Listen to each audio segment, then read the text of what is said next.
भगवान शिव से जुड़े ये 5 रहस्य अधिकतर लोगों को ये बात पता नहीं है। यदि आप शिव जी का सच्चा भक्त हैं तो इसे जरूर सुने। इस वीडियो में पूरी जानकारी दी गई है। इस वीडियो को पूरा देखें ताकि आपको पूरी जानकारी मिल सके। चलिए अब शुरू करते हैं। शिवरात्रि पर भगवान शिव पार्वती की शादी हुई थी, इसलिए इस पर्व को भगवान की विवाह वर्षगांठ के रूप में मनाया जाता है। भगवान शिव से जुड़ी कई ऐसी बातें हैं जिनके बारे में आप नहीं जानते होंगे। इन कहानियों में कई रहस्य छिपे हुए हैं। आइए जानते हैं। मां काली के चरणों के नीचे मुस्कुराते हुए शिव। भगवान शिव महादेव मां काली के चरणों के नीचे भी मुस्कुराते हैं। भगवान शिव क्रोध और उग्रता के प्रतीक हैं, फिर भी वह सबसे उदार रूप में हैं। ऐसा क्यों? आइए बताते हैं इसके पीछे की वजह। एक बार काली मां बहुत ज्यादा क्रुद्ध अवस्था में थीं। कोई भी देव, राक्षस और मानव उन्हें रोकने में समर्थ नहीं था। तब सभी ने मां काली को रोकने के लिए सामूहिक रूप से भगवान शिव का स्मरण किया। महाशक्ति जहां जहां कदम रखती, वहां विनाश होना निश्चित था। भगवान शिव ने भी यह अनुभव किया कि वह महाशक्ति को रोकने में समर्थ नहीं हैं। तब भगवान शिव ने भावनात्मक रास्ता चुना और उन्हें रोकने पहुंचे। भोलेनाथ मां काली के रास्ते में लेट गए। जब मां काली वहां पहुंची तो उन्होंने ध्यान नहीं दिया कि भगवान शिव वहां लेटे हुए हैं और उन्होंने शिव की छाती पर पैर रख दिया। अभी तक महाशक्ति ने जहां जहां कदम रखा था, वहां सब कुछ खत्म हो चुका था। लेकिन यहां अपवाद हुआ।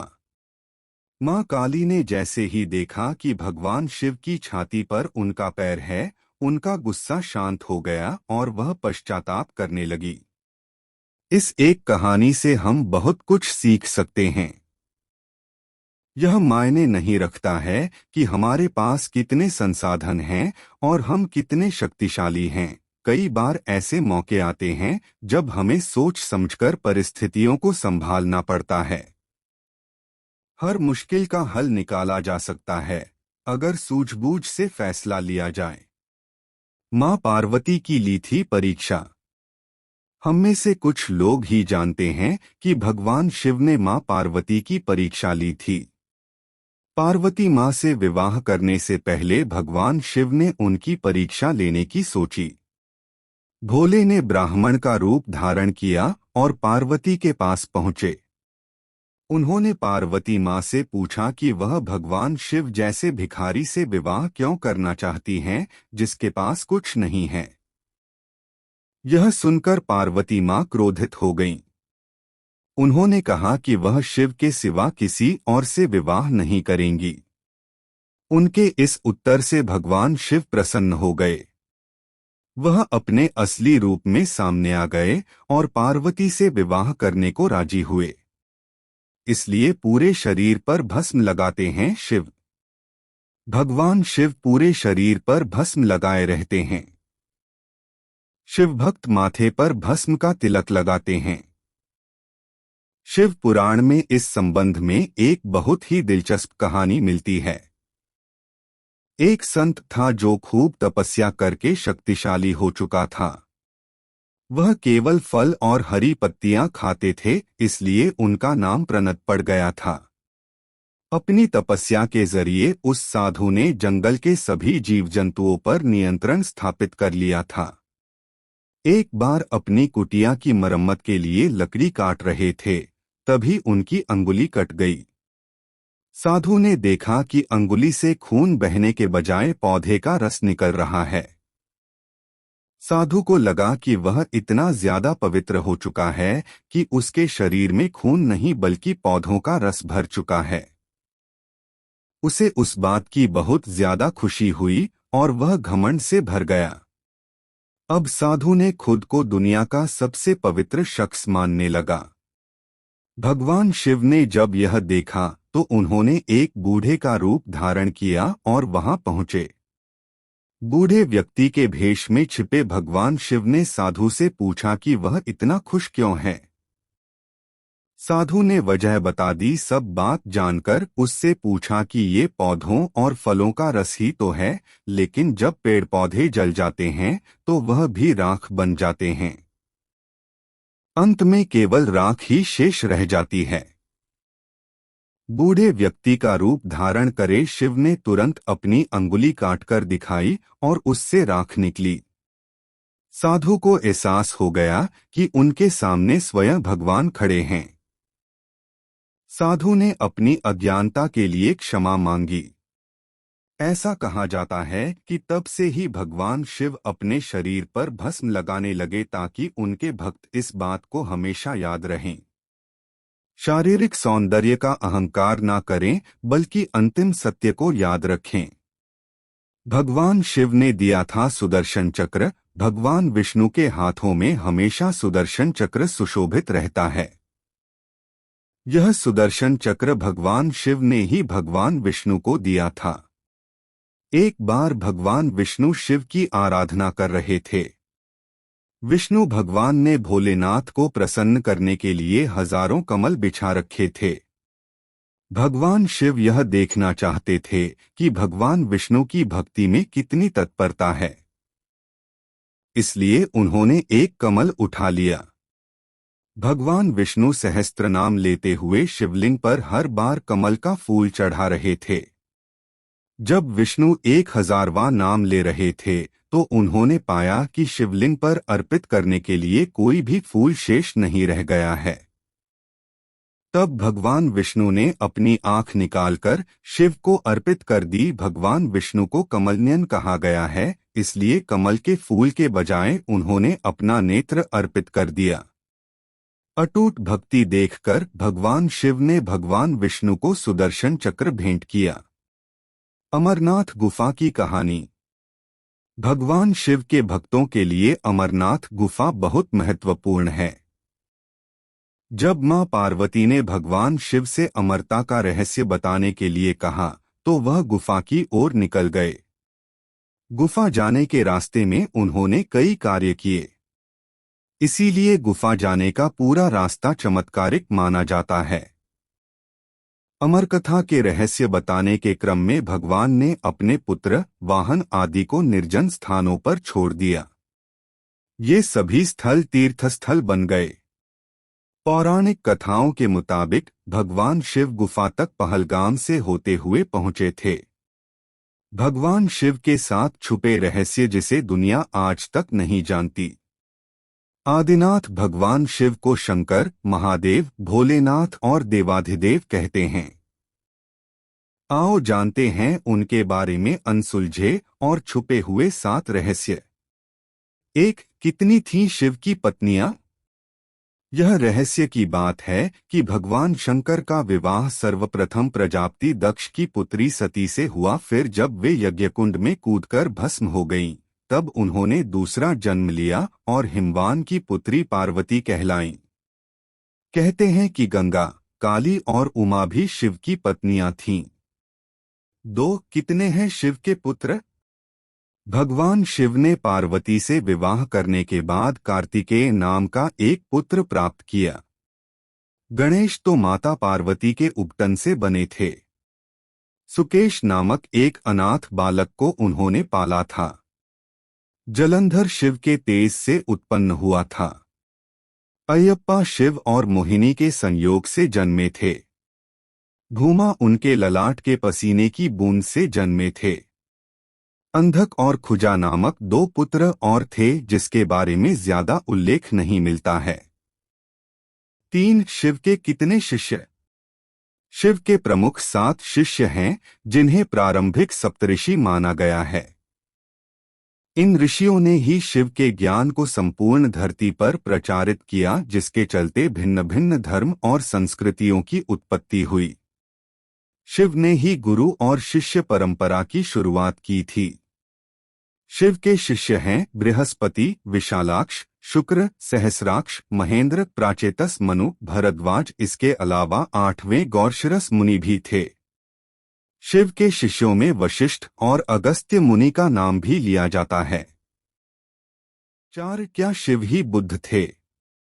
बौद्ध साहित्य के मर्मज्ञ अंतर्राष्ट्रीय ख्याति प्राप्त विद्वान प्रोफेसर उपासक का मानना है कि शंकर ने ही बुद्ध के रूप में जन्म लिया था। उन्होंने पाली ग्रंथों में वर्णित 27 बुद्धों का उल्लेख करते हुए बताया कि इनमें बुद्ध के 3 नाम अति प्राचीन हैं, तरणंकर, शरणंकर और मेघंकर। 5. क्या शिव और शंकर एक ही हैं?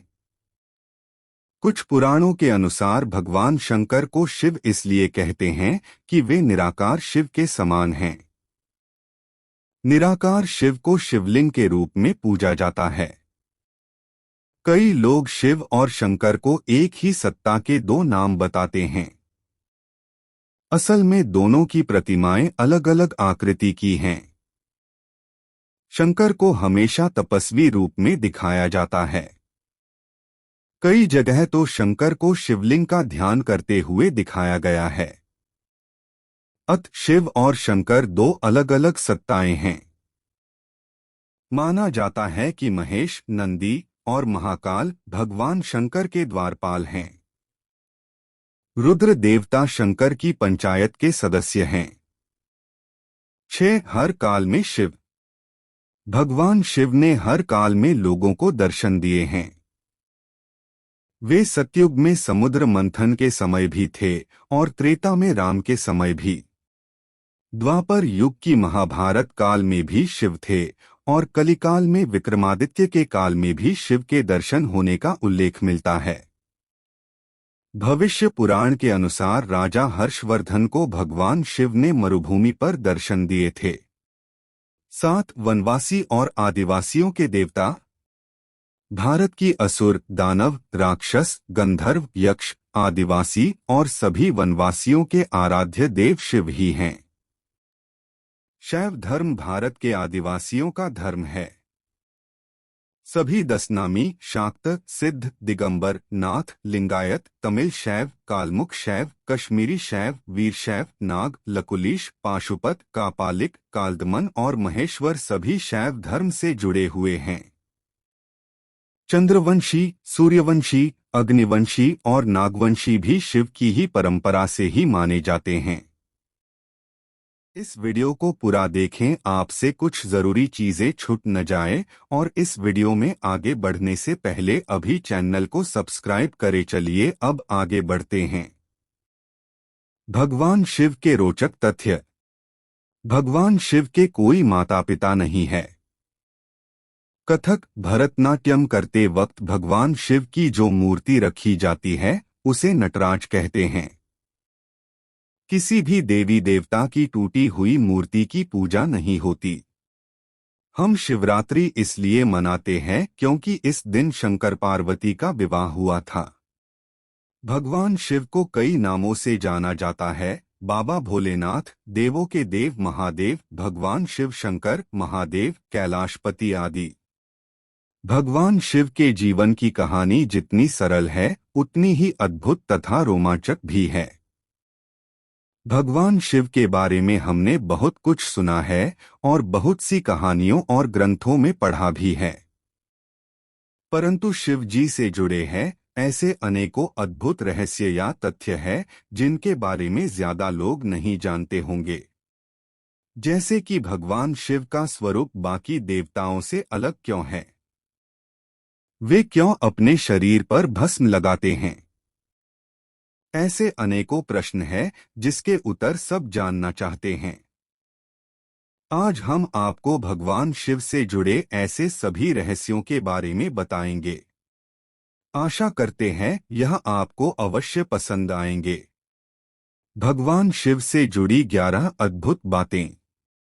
1. शिवलिंग निराकार रूप को दर्शाता है। भगवान शिव की मुख्य आराधना शिवलिंग के रूप में ही की जाती है। क्या आप जानते हैं कि देवी देवताओं की खंडित मूर्ति की कभी पूजा नहीं की जाती, उन्हें विसर्जित कर दिया जाता है। लेकिन शिवलिंग कितना भी टूटा हो, खंडित हो, फिर भी शिवलिंग की पूजा की जाती है। इसलिए भोलेनाथ का हर शिवलिंग उनके निराकार रूप को दर्शाता है। 2. शिवलिंग की पूजा। शिवलिंग पर बेलपत्र तो लगभग सभी चढ़ाते हैं। सभी जानते हैं बेलपत्र के बिना भगवान शिव की पूजा पूर्ण नहीं होती। लेकिन इसके लिए भी एक खास सावधानी बरतनी पड़ती है कि बिना जल के बेलपत्र नहीं चढ़ाया जा सकता।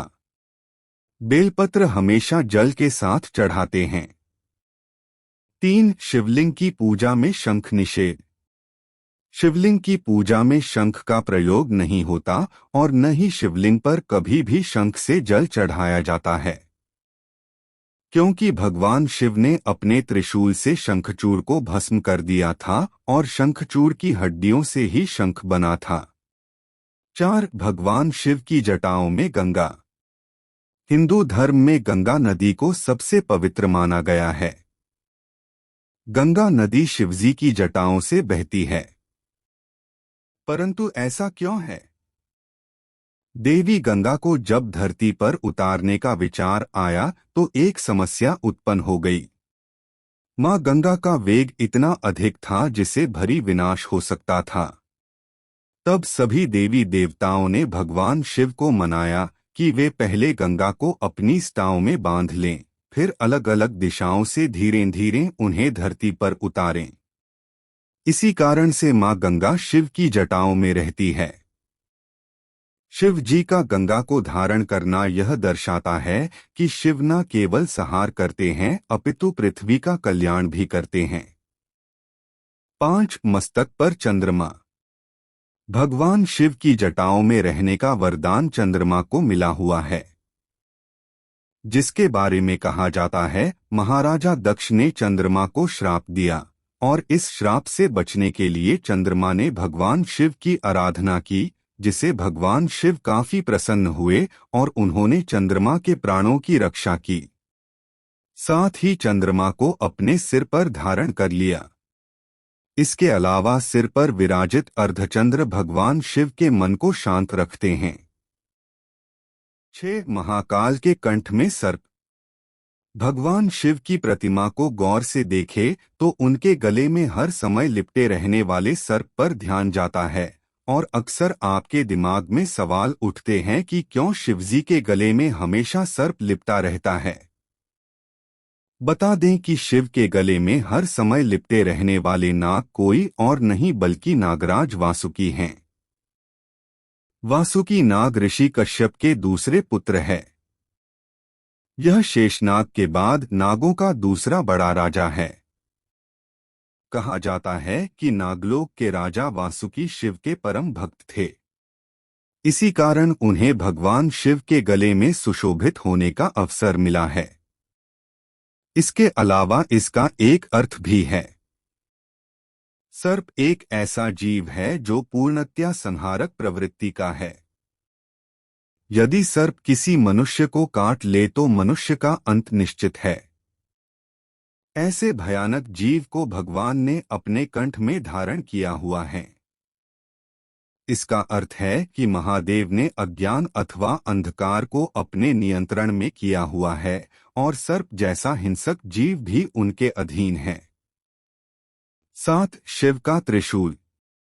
भगवान शिव के दो मुख्य अस्त्र है, एक धनुष और दूसरा त्रिशूल। त्रिशूल के 3 शूल 3 गुणों का प्रतिनिधित्व करते हैं, सत्वगुण, रजगुण और तमगुण। इन तीनों गुणों में सामंजस्य रहे, इसी कारण इन्हें भगवान शिव ने त्रिशूल में धारण कर रखा है। 8. भगवान शिव का डमरू। शिव नृत्य के दौरान अपनी आध्यात्मिक ऊर्जा को प्रसारित करने के लिए डमरू का उपयोग करते हैं। ऐसे ही ब्रह्मांड में संगीत का प्रसार करने के लिए महादेव ने नृत्य करते हुए 14 बार डमरू बजाया था, जिससे माहेश्वर सूत्र यानी संस्कृत व्याकरण का आधार प्रकट हुआ था और इस ध्वनि से संगीत के छंद, ताल आदि का जन्म हुआ।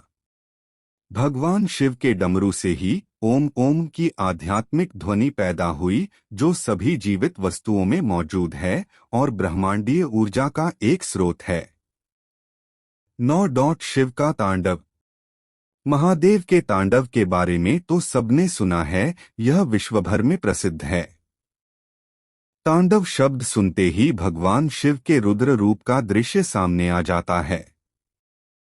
परंतु क्या आप जानते हैं कि शिव के तांडव के दो रूप हैं? एक रौद्र तांडव जो शिव के प्रलयकारी क्रोध का प्रतीक है, दूसरा आनंद प्रदान करने वाला आनंद तांडव है। रौद्र तांडव करने वाले शिव रुद्र कहे जाते हैं और आनंद तांडव करने वाले शिव नटराज शिव के नाम से प्रसिद्ध हैं। इसलिए कथक, भरतनाट्यम आदि नृत्य करते वक्त भगवान शिव की नटराज मूर्ति रखी जाती है। शास्त्रों के अनुसार आनंद तांडव से सृष्टि अस्तित्व में आती है और रुद्र तांडव में सृष्टि का विलय हो जाता है। 10 शरीर पर भस्म। भगवान शिव से जुड़ी प्रत्येक बात संपूर्ण मानव जाति के लिए एक ज्ञान का संदेश है। उनके शरीर पर भस्म लगाना के पीछे भी एक गहरा अर्थ है जो हर एक मनुष्य को जानना चाहिए। इसका अर्थ है कि जब मानव जीवन समाप्त हो जाता है और देह नष्ट हो जाती है तो अंत में केवल राख ही तो रह जाती है। यह भस्म ही जीवन का सत्य है। सरल शब्दों में कहे तो यह जीवन, यह संसार, यह मोह माया सब कुछ राख के समान है। सब कुछ एक दिन भस्म हो जाएगा और राख बन जाएगा। यही कारण है कि भगवान शिव ने भस्म से ही खुद का अभिषेक किया। माना जाता है कि भस्म के अभिषेक से वैराग्य और ज्ञान की प्राप्ति होती है। 11 महाकाल का तीसरा नेत्र। भगवान शिव के ललाट पर उनका तीसरा नेत्र सुसज्जित है। ऐसा माना जाता है कि जब शिवजी बहुत क्रोधित होते हैं तब उनका तीसरा नेत्र खुल जाता है और इस क्रोध की अग्नि से सारी सृष्टि नष्ट हो सकती है। परंतु इसके अलावा इसका एक अर्थ और है। वह यह है कि तीसरा नेत्र ज्ञान का प्रतीक माना गया है। जब यह नेत्र खुलता है तो संसार में अज्ञानता को समाप्त करता है। आध्यात्मिक दृष्टि से देखा जाए तो शिवजी का तीसरा नेत्र भौतिक दृष्टि से परे संसार की ओर देखने का संदेश देता है। महादेव का यह नेत्र बोध कराता है कि व्यक्ति जीवन को वास्तविक दृष्टि से देखें। शिव जी का यह नेत्र पांचों इंद्रियों से परे तीनों गुणों सत, रज और तम, तीनों कालों भूत, वर्तमान, भविष्य और तीनों लोकों स्वर्ग, पाताल एवं पृथ्वी का प्रतीक है। इसलिए शिवजी को त्र्यंबक भी कहा जाता है। वास्तव में तीसरा नेत्र खोलने का अर्थ है जीवन को अधिक गहराई से समझना और जीवन को एक नई नजर से देखना। संसार में प्रत्येक व्यक्ति को तीसरी आंख खोलने की अर्थात आध्यात्मिक ज्ञान प्राप्त करने की आवश्यकता है, जिससे जीवन को सफल तथा सार्थक बनाया जा सके।